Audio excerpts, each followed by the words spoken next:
One of the most successful companies today, with a net worth of almost $1 trillion, labeled as the most innovative company by Fast Company, Nvidia has never failed to amuse people and businesses alike. Today at Finance Spur, we'll learn how Nvidia came from humble beginnings, failed a couple times, and eventually rose to the $1 trillion company we know today. But if you like videos about finance scams, new and upcoming technology, or business tips and ideas, don't forget to subscribe to our channel. Founded in April 1993 by Jensen Huang, Chris Malachowski, and Curtis Piem at Adenis to discuss about the possibility of a PC that enables 3D graphics. Nvidia was the pioneer in graphic processing market. According to Huang, if you go back 30 years, at the time, the PC revolution was just starting, and there was quite a bit of debate about what is the future of computing and how should software be run. And there was a large camp, and rightfully so, that believed that CPU or general purpose software was the best way to go, and it was the best way to go for a long time. The founders named the new startup NV, as in next version, and Nvidia, the Latin version for NV, creating to what we know today as Nvidia. In 1999, they released the GeForce 256, or what is known as the first gaming GPU. Nvidia also managed to win a contract to develop graphics hardware for Microsoft's Xbox game console. In 2004, they've also announced that they will assist Sony in developing and designing the graphic processor, or RSX, of the PlayStation 3. Nvidia also managed to acquire and merge with multiple companies.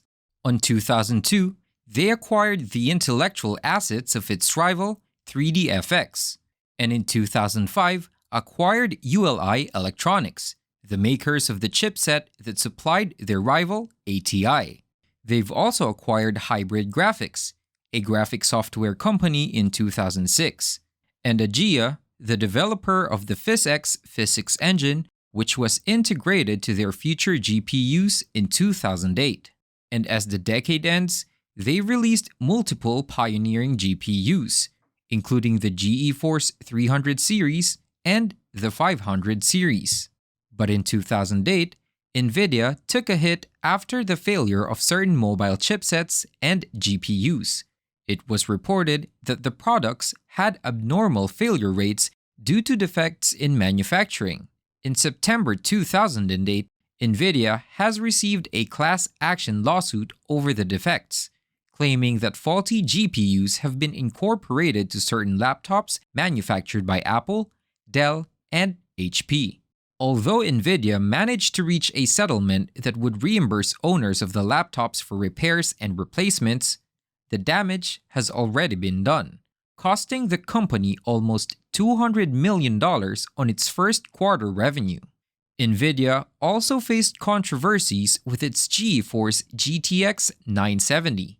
The product was marketed as a GPU that can use 4 GB of memory, which means better capabilities. But reports indicate that the graphics card rarely go over 3.5 GB. The situation further escalated when Nvidia promised a card modification to alter the performance of the product, but Nvidia later stated that it was just a miscommunication and no modification or update will happen. Nvidia did help customers who wanted a refund, and Nvidia's CEO Jensen Huang later apologized for the incident. On December 2020, as the pandemic continues on, YouTube became popular, and gaming and remote work setup has become the staple, making PCs and laptops one of the industry that was not affected by the pandemic.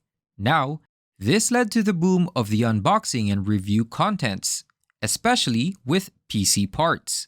One of those YouTubers was tech reviewer Steve Walton of Hardware Unboxed.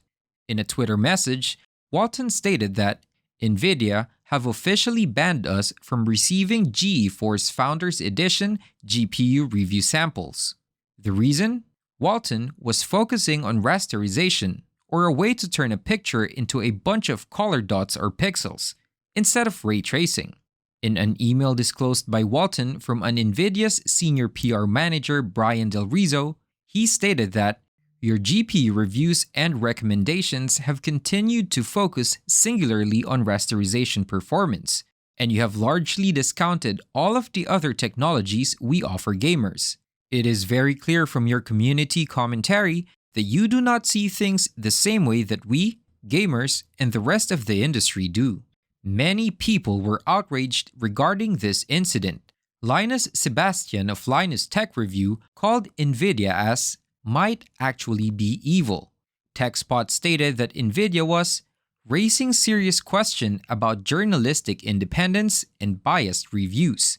And Gamers Nexus said, Nvidia's latest decision to shoot both its feet, they've now made it so that any reviewers covering RT will become subject to scrutiny from untrusting viewers who will suspect subversion by the company. Short-sighted self-own from Nvidia. Nvidia later apologized to Walton and Hardware Unboxed via email from Del Rizzo stating that, to withhold samples because I didn't agree with your commentary is simply inexcusable and crossed the line.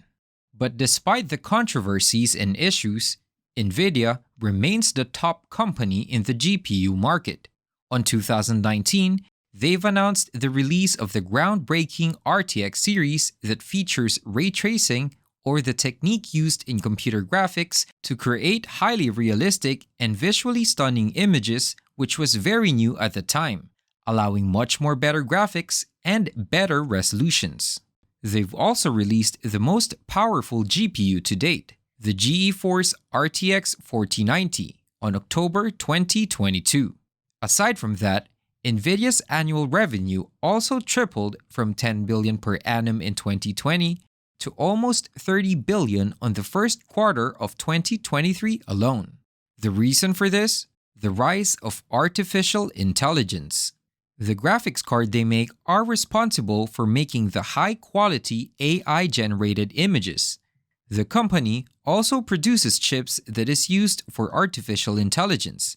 Dan Hutchison, an analyst for Tech Insights, stated that what Nvidia is to AI is almost like what Intel was to PCs. And of those AI that sparked the revolution is ChatGPT, which was trained using 10,000 of Nvidia's GPUs clustered together in a supercomputer that belongs to Microsoft. And as artificial intelligence and supercomputers will continue to rise, so does Nvidia in its GPU and chip manufacturing. But as the trade war between the US and China, and possible invasion of Taiwan, which hosts almost 60% of the world's semiconductors and over 90% of the advanced chips, Nvidia is skating on thin ice. And only time will tell the future of the company. But if you like videos about finance scams, new and upcoming technology, or business tips and ideas, don't forget to subscribe to our channel. This is Finance Per. Have a great day.